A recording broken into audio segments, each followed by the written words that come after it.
Twitter का यही scene है, अपन ने खत्म कर दिया था वो। बाकी यूएफसी का मैं, हाँ भाई तुम्हें बता, यूएफसी का बहुत बड़ा फैन हूँ, तुम्हें पता ही होगा यार, मैं स्टोरी डालता रहता हूँ। मैं इंडिया में भी आ रहा है सीन, वो आया था अंशुल जुबली, खैर वो तो मुझे लगा नहीं उसमें वो बात है, जाना ही नहीं चाहिए था उसे। और ऊपर से वो he is not right approach नहीं ले रहा वो यूएफसी में जाने के लिए। जो वो बंदा है जिस अंशुल जुबली, ट्विटर अकाउंट से याद आया, यूएफसी की बात चली गई, ऑब्वियसली तूने यूएफसी देखी होगी, तो अंशुल जुबली है जो क्या हो गया, तो अंशुल जुबली का है किलियन साल के बंदा है जिसने अंशुल जुबली को पहले मुक्के में नहीं कर दिया था डेड, पहले मुक्के में डेड मार दिया था।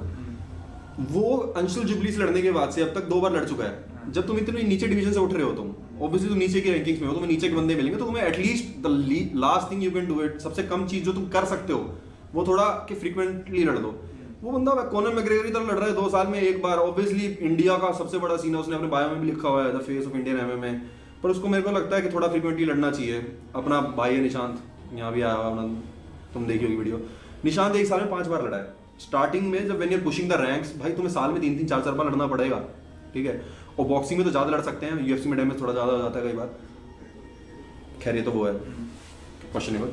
बट तो मेरा मानना यही है, अंशुल जुबली को थोड़ा एक्टिव रहे, फ्रीक्वेंसी बढ़ाए। रिंग रस्ट इतना हो जाता है, 1-1 साल बाद आ रहा है, सामने वाले बंदे ऐसी तैसी करे जा रहे हैं, तो ऑब्वियसली अब मेरे को तो लगता नहीं, मेरे को तो लगता है अगली फाइट भी वो हारेगा अनलेस उसको कोई बिल्कुल सीन में कोई और आ जाएगा इतने में। तो कौन वेट करता है? इंडिया से कौन आ रहा है? इंडिया से अभी कुछ नहीं हो सकता सीन में। इंडिया से एमएमए का सीन क्यों नहीं हो सकता? एमएमए के लिए तुम्हें कॉम्बैट स्पोर्ट्स में इंडिया में 2 ही चीज़ है, बॉक्सिंग और रेसलिंग। इंडिया में टैलेंट है, इंडियंस ऐसी तैसी कर सकते हैं, पर इंडिया में एमएमए का क्रेज ही नहीं है। हरियाणा में जाके पूछो ना, कुछ पता ही नहीं है, एमएमए उन्हें 2 चीज पता है। इंडिया में पता है किस चीज का क्रेज है? सपाटे का। सपाटे मरवा लो इनसे, सपाटे मरवा लो पूरे दिन। महंगी जिमों की मेंबरशिप दे, महंगी मैंने देखा है, महंगी जिमों में आएंगे, पटरा सा घेर देंगे और उसके ऊपर सपाटे दे सपाटे उसको सपाटे फेलते रहेंगे, धैड़ बहन चोद देंगे, उस फर्श की प्रेग्नेंट हो जाएगा।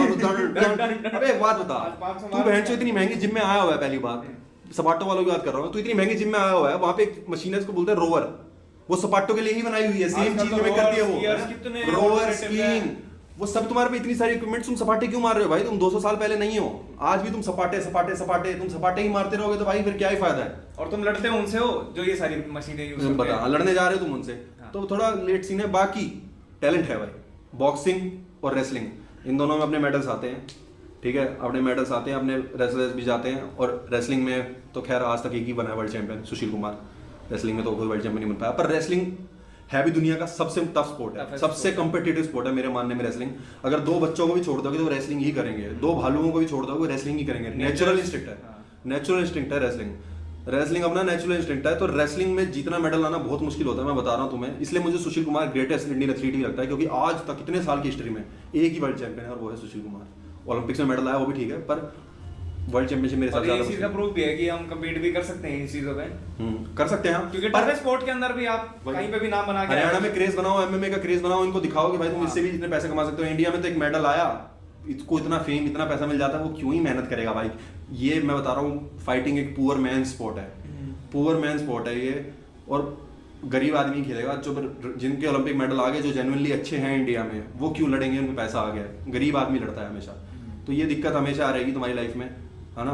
हर कोई वो भी नहीं होता, वही अरमान हाँ, हर कोई अरमान शाहरुखान भी नहीं है भाई, बहन जो सब कुछ है। वो तो खैर एक ही एक्सेप्शन, मैंने आज तक ऐसा एक ही बंदा देखा, अरमान शाहरुखान। ओवेस यकूब हाँ अच्छा बता रहे हैं भाई, लेट्स सी अब कैसा करता है वो, अभी तक उसी में पहला देखते हैं तो है कैसा सीन बैठाएगा वो। ओवेस यकूब अच्छा है, मुझे उससे लगता है वो कर सकता है सीन, उसका माइंडसेट भी मुझे ठीक लगता है। बाकी उसको सही, उसको इतनी हाइप भी नहीं दी तुमने। जो कट्टर फैंस हैं, एमएमए फैंस, उनको तो पता भी होना चाहिए, पर जैसे अंशुल जुबली को तुमने इतनी हाइप दे दी, उसको इतनी हाइप नहीं दी हुई है। वो ठीक है, उसको उठने दो, धीरे धीरे बिल्ड करेगा, सही है, तभी बात बनेगी। वरना तेरा अंगद बिस्ट पे क्या ओपिनियन है? इस पे अंगद बिस्ट मुझे पता ही नहीं अंगद बिस्ट कौन है। अच्छा, कौन है? एमएमए फाइटर है इंडिया का पता नहीं मुझे, इंडिया के एमएमए सीन से मैं ज़्यादा वाकिफ हूँ नहीं भाई, जेन्युइनली बता रहा हूँ। ज़्यादा यहाँ पे तो खैर मतलब ताकत दिखानी है ना यहाँ पे। आधे लोग तो एक टेंट लगा के पावर लिफ्टिंग करना स्टार्ट हो जाते हैं, उसके नीचे टेंट लगाया, तंबू लगाया, उसी पावर लिफ्टिंग कर लिया। तो तुम्हें सीन डेवलप करना है तो भाई तुम्हें अवेयरनेस फैलानी पड़ेगी, बच्चों को बोलना पड़ेगा ओलंपिक मेडल ही सब कुछ नहीं है, इसमें भी घुसो। तो क्रीम है ना, जो क्रीम ऑफ द क्रॉप है, जब वो एमएमए के लिए ट्रेन करेगी तभी मेडल आएंगे। अभी अपनी क्रीम रेसलिंग के लिए ट्रेन करती है, बॉक्सिंग के लिए ट्रेन करती है, इन सब चीजों के लिए ट्रेन करती है। अपनी क्रीम एमएमए के लिए ट्रेन नहीं करती भाई, ये बात तुम जान लो। तो और जैसे ही उनके क्रीम के पास मेडल आता है तो वो एमएमए को फॉक्स क्यों देंगे, ठीक है। अभी अपने में एमएमए वो ट्रेन करते हैं जो फेल्ड रेसलर है या फेल्ड बॉक्सर है, उन्होंने कभी एमएमए से स्टार्ट नहीं किया, अपने में देख लेना। ट्रांजिशन करते हैं। हाँ ट्रांजिशन करते हैं, वो भी फेल्ड है क्योंकि वो रेसलिंग में अच्छा नहीं कर पाए, बॉक्सिंग में अच्छा नहीं कर पाए। वही लोग इंडिया में एमएमए कर रहे हैं और वो भी हरियाणा में नहीं आया सीन। पूजा तोमर भाई वो लड़की जनरली अच्छी है, पूजा तोमर जो इंडिया की यूएफसी गई हुई है वो जनरली मुझे बढ़िया लगी। रीजन उसकी वो फाइट देखो बहन की, उसने नॉकआउट मारा था पर उसका जिजित्सु था ही नहीं, ग्राउंड गेम 0 चोक कर दी उसने, पर ठीक है भाई टेक्निक पे थोड़ा वो हाँ भाई अपना यूएफसी पर सीन ये मोस्टली डिपेंड भी करती है ऑडियंस के ऊपर, क्योंकि ऑडियंस भी अच्छे स्पोर्ट्स को पुश करेगी। जो तुम देखना चाहोगे देखेंगे ना, भाई हाँ। देखेंगे इंडिया में। ये ना इंडियन ऑडियंस को मत बोलो कि तुम क्रिकेट ही देखते रहते हो, ऑब्वियसली क्रिकेट देखने वालों को शेम करो, वो तो है ही।